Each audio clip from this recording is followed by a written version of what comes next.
ನಾನು ಮಾಳ್ವಿಕಮ್ಮನ್ ಕೇಳ್ತೀನಿ 90% ಯಾಕೆ? ಖುಷಿ ಅದು. ಕಂಡವ್ರ ಮನೆ ಸುದ್ದಿ ಕೇಳೋದು ಖುಷಿ ಅಲ್ವಾ ಕುರಿ? ಹೌದಲ್ಲಕ್ಕ, ಕಂಡವ್ರ ಮನೆ ವಿಷಯ ಅಂದ್ರೆ ಬಹಳ ಖುಷಿ ನನಗೆ. ಆಹಾ, ಅಕ್ಕ ತಮ್ಮ ಇಬ್ರು ಹೊಡಿರೋ ಒಂದು ಚಪ್ಪಾಳೆ ಹೊಡಿರೋ ಇಬ್ಬರಿಗೂ.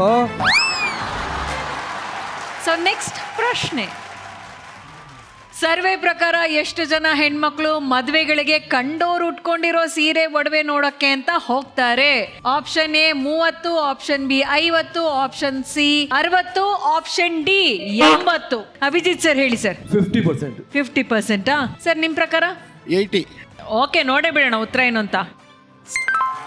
60%. ಅಂದ್ರೆ ಹತ್ರ, ಬಹಳ ಹತ್ರದಲ್ಲಿದ್ದೀರಾ ಸರ್, ಹತ್ರ. ಇದು ಕನ್ಸಿಡರಬಲ್.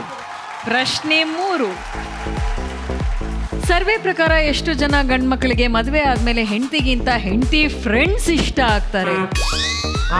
10ರಿಂದ 20%, 30ರಿಂದ 60%, 40ರಿಂದ 80%, 60ರಿಂದ 100%. ಅಭಿಜಿತ್ ಸರ್ ಮೊದಲನೇದಾಗಿ ಹಾರ್ನ್ ಪ್ರೆಸ್ ಮಾಡಿದ್ದಾರೆ. 40 to 80. 40 to 80%. 60 to 100. 60 to 100. ಯಾರ ವಿಷಯದಲ್ಲಿ ಏನೋ ನನಗೆ ಗೊತ್ತಿಲ್ಲ, ನನಗಂತೂ 100%. ನೀವೆಷ್ಟು ಪರ್ಸೆಂಟ್ ಹೇಳ್ತೀರಾ sir? 30 to 60. 30 to 60. Okay sir, ಯಾಕೆ ಸರ್ 40ರಿಂದ 80% ಜನ ಅಂತ ಯಾವ ಒಂದು ಕ್ಯಾಲ್ಕುಲೇಷನ್ ಮೇಲೆ ಹೇಳ್ತೀರಾ? ಯಾಕೆಂದ್ರೆ ಹೆಂಡತಿಗಿಂತ ಆ ಬೇರೆಯವರು ಏನಾಗುತ್ತೆ ಅಂದ್ರೆ ಏನು ಅವ್ರು ಕೊಡೋ ಟಾರ್ಚರ್ ಅಂತ ಅನ್ನಕ್ಕಾಗಲ್ಲ. ಬಟ್ ಅವರು ಬಹಳ ನಯ ಪ್ರೀತಿಯಿಂದ ಮಾತಾಡ್ತಾ ಇರ್ತಾರಲ್ಲ, ಹಾಗಾಗಿ ಅನ್ಸುತ್ತಷ್ಟೇ. ಸರ್ ಹಂಗೆ ಹೇಳ್ಬಾರ್ದು ಸರ್. ಹೇಳಿ. ಹೆಂಡತಿ ಏನ್ ಪ್ರೀತಿ ಕೊಡ್ತಾರೆ ಅದಕ್ಕಿಂತ ಹೆಚ್ಚು ಪ್ರೀತಿ ಬೇಕು ಅನ್ಸುತ್ತೆ. ನಮ್ಮ ಹೃದಯ ತುಂಬಾ ವಿಶಾಲವಾಗಿದೆ, ಸೊ ಹಾಗಾಗಿ ಹೆಂಡತಿರ್ ಫ್ರೆಂಡ್ಸು ಇಷ್ಟ ಆಗ್ತಾರೆ ಅಂತ ಹೇಳ್ಬೇಕು ಸರ್. ಸಕ್ಕತ್ತಾಗಿ ಹೇಳಿದ್ರೆ ಜ್ಯೋತಿ ಅವರೇ, ಕೇಳಿಸ್ಕೊಳ್ಳಿ ಆನ್ಸರ್. ಓಕೆ, ನೋಡೇ ಬಿಡೋಣ ಉತ್ತರ ಏನಿದೆ ಅಂತ. ಉತ್ತರ ಪ್ಲೀಸ್.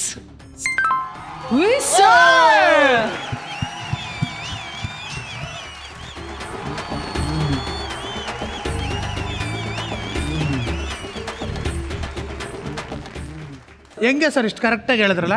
ನಮ್ಮ ಫ್ರೆಂಡ್ಸ್ ಮಿಸ್ಸಸ್ ಎಲ್ಲಾನು ಇವಳಿಗೂ ಫ್ರೆಂಡ್ಸ್ಗಳು. ನಮ್ದು ಏನೇ ಅಕಸ್ಮಾತ್ ಅದು ಇದೆ ಅಂತ ಆದ್ರೆ ಹೇಳ್ಕೊಳಕಾರ ಬೇಕಲ್ಲ ಅವರು. ಸರ್ ನಾವಂದ್ರೆ ಅವ್ರದ್ದು ಏನೇ ತಪ್ಪುಗಳನ್ನ ಎತ್ತಿ ಎತ್ತಿ ಹೇಳ್ತೀವಿ. ಫ್ರೆಂಡ್ಸ್ ಹೆಂಡತಿಗಳು ಹೇಳಕ್ಕಾಗಲ್ಲ ಸರ್, ಅದಕ್ಕೋಸ್ಕರ ಅವರು ಒಳ್ಳೆಯವರು. 3ನೇ ಪ್ರಶ್ನೆ ಆದ್ಮೇಲೆ 1 ಪಾಯಿಂಟ್ ಪ್ರಭಾಕರ್ ಸರ್ ಅವ್ರಿಗೆ ಹೋಗಿದೆ, 1 ಪಾಯಿಂಟ್ ಅಭಿಜಿತ್ ಸರ್ಗೆ ಹೋಗಿದೆ. ಈಗ ಪ್ರಶ್ನೆ 4, ಮದುವೆಗೆ ಎಷ್ಟು ಜನ ಗಂಡು ಮಕ್ಕಳು ಚೆನ್ನಾಗಿ ರೆಡಿಯಾಗಿ ಬಂದಿರೋ ಹುಡುಗಿರ್ನ ನೋಡೋಕೆ ಅಂತಾನೆ ಹೋಗ್ತಾರೆ? 20ರಿಂದ 40%, 40ರಿಂದ 50%, 60ರಿಂದ 80%, 80ರಿಂದ 100%. 80ರಿಂದ 100. 80 to 100. 80 to 100 sir. ಸರ್ ನೀವು 60ರಿಂದ 80. 60ರಿಂದ 80. ನೀವು ಹತ್ರದಲ್ಲೇ ಇದ್ದೀರಾ ಸರ್. ಅಂಡ್ ನಮ್ಮ ಪ್ರೇಮ್ ಅವ್ರನ್ನ ಕೇಳೋಣ. 80 to 100. 80 to 100. Okay okay. Rajesh sir? 80 to 100. Okay, ಉತ್ತರ ಏನು ಅಂತ ನೋಡ್ಬೇಡ. 60 to ಪ್ರಭಾಕರ್ ಸರ್.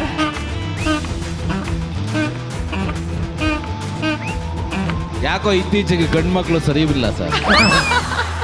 ಈ ಪ್ರಶ್ನೆಗೆ ಉತ್ತರ ಕೊಟ್ಟಾದ್ಮೇಲೆ 2 ಪಾಯಿಂಟ್ ಕೋಟೆ ದಂಪತಿಗಳಿಗೆ ಹೋಗ್ತಿದೆ, 1 ಪಾಯಿಂಟ್ ಅಭಿಜಿತ್ ದಂಪತಿಗಳಿಗೆ ಹೋಗ್ತಾ ಇದೆ. ಈಗ ಮುಂದಿನ ಪ್ರಶ್ನೆ, ಒಂದು ಸರ್ವೆ ಪ್ರಕಾರ ಹುಡುಗಿರು ಹೇಗೆ ಕರೆಯೋದನ್ನ ಹುಡುಗರು ಇಷ್ಟಪಡಲ್ಲ, ಅಂದ್ರೆ ಹೇಗೆ ಕರೆಯೋದನ್ನ ಹುಡುಗರು ಇಷ್ಟಪಡಲ್ಲ? Option A uncle. Next one, ಅಣ್ಣ ಅಂತ ಕರೆದ್ರೆ ಇಷ್ಟಪಡಲ್ಲ. ಅಣ್ಣ ಅಂತ ಕರೆದ್ರೆ ನಿಜವಾಗ್ಲೂ ಇಷ್ಟ ಆಗೋದಿಲ್ಲ. ಆಗೋದೇ ಇಲ್ಲ. 3ನೇದು, ತಮ್ಮ ಅಂತ ಕರೆದ್ರೆ ಇಷ್ಟ ಆಗೋದಿಲ್ಲ. ಅದು ಆಗಲ್ಲ. 4ನೇದು, ಏಯ್ ಅಂತ ಕರೆದ್ರೆ ಇಷ್ಟ ಆಗೋದಿಲ್ಲ. ಓಕೆ, ಉತ್ತರ ಏನ್ ಸರ್? ಅಣ್ಣ. ಅಣ್ಣ. ಸರ್ ನಿಮ್ಮ ಉತ್ತರ? ಹೇಳ್ಬೇಕಾದ್ರೆ ಹೇಳ್ಬಿಟ್ಟೆ ಅಣ್ಣ. ಅಣ್ಣ, ಅಂಕಲ್. ಓಕೆ, ಉತ್ತರ ಏನು ಅಂತ ನೋಡ್ಬೇಡ. Uncle. Uncle is it uncle. Uncle ಅಂತ ಕರೆಯೋದು ಇಷ್ಟ ಆಗೋದಿಲ್ಲ. ಯಾರು ಕರೆದಿದ್ದಾರೆ ಕುರಿ ನಿಮ್ಮನ್ನ? ಹಂಗೆ ಕರೆದ್ರೆ ಕಪಾಳ ಕೊಡ್ಬಿಡ್ಬೇಕು ಒಂದ್ಸಲ ಚೇತು. ಆಕ್ಚುಲಿ ಕುರಿಯವರು ಹೇಳಿದ್ರು ಅಂಕಲ್ ಅಂತ. ಸೊ ಕುರಿಯವರು ಹೇಳಿದ ಉತ್ತರಕ್ಕೆ ಒಂದು ಜೋರಾದ ಚಪ್ಪಾಳೆ ಬರ್ಲಿ.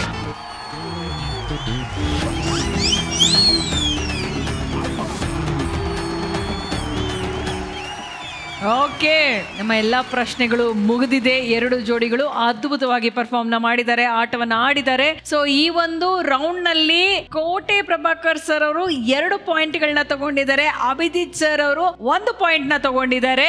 ಆದ್ರೆ ಆಟನ ಇಬ್ರು ಜೋಡಿಗಳು ತುಂಬಾ ಸ್ಪೋರ್ಟಿವ್ ಆಗಿ ಆಡಿದ್ದಾರೆ. ಸೊ ಹಾಗಾಗಿ ಜೋರಾದ ಚಪ್ಪಾಳೆ. Nice.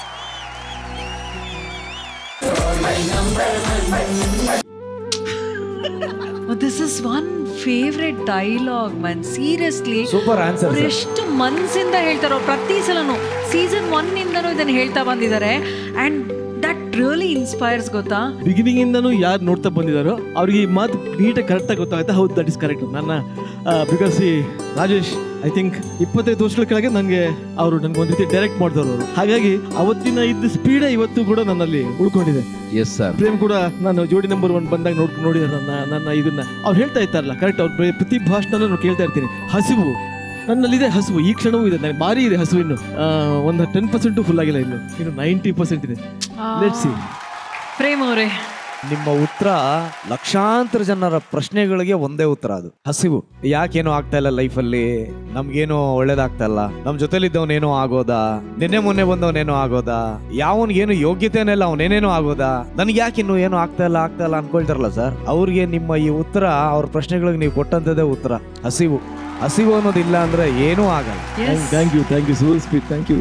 ಸರಿ, ನಂದು ಒಂದೇ ಒಂದು ಭಾವನೆಗಳದು, ಇದು ಕತೆ ಕವನ ಅಲ್ಲ, ನನಗೆ ಅವತ್ತು ಬಂದಾಗ ಆದ ಅನುಭವ. ಓಕೆ.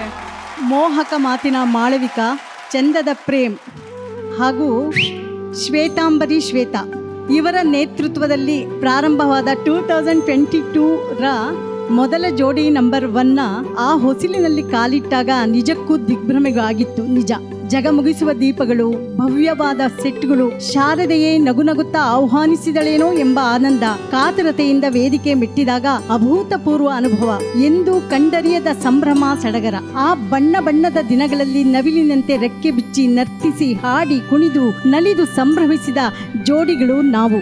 ಬದುಕಿನ ಹೋರಾಟದ ನೋವು ನಲಿವುಗಳನ್ನು ಎಲ್ಲರಿಗೂ ಉಣಬಡಿಸಿ ವಿಜೃಂಭಿಸಿದ ಜೋಡಿಗಳು ನಾವೆಂಬ ಹೆಮ್ಮೆ. ಈ ವೇದಿಕೆ ನಿಜಕ್ಕೂ ಅವಿಸ್ಮರಣೀಯ.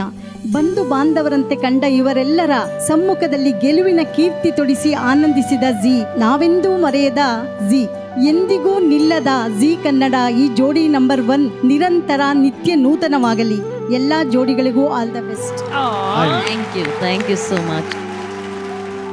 ಯಾವುದೇ ಒಂದು ದಾಂಪತ್ಯ ಚೆನ್ನಾಗಿ ಅಷ್ಟು ವರ್ಷಗಳು ಬರ್ಬೇಕಂದ್ರೆ ಅದು ಸುಲಭ ಅಲ್ಲ. 2 ಇರಬೇಕು, ಒಂದು ಪ್ರೀತಿ, ಒಂದು ಕಾಂಪ್ರಮೈಸ್. ಈ ತೃಪ್ತಿ ಕಾಂಪ್ರಮೈಸ್ ಇದ್ರೆ ಲೈಫ್ ಯಾವತ್ತೂ ಚೆನ್ನಾಗಿರುತ್ತೆ. ಗಂಡ ಹೆಂಡತಿ ಯಾವತ್ತೂ 40 ವರ್ಷ ಅಲ್ಲ 50 ವರ್ಷಗಳು ಕೂಡ ಚೆನ್ನಾಗೇ ಬಾಳ್ತಾರೆ. ಇದು ನನ್ನ ಅನಿಸಿಕೆ.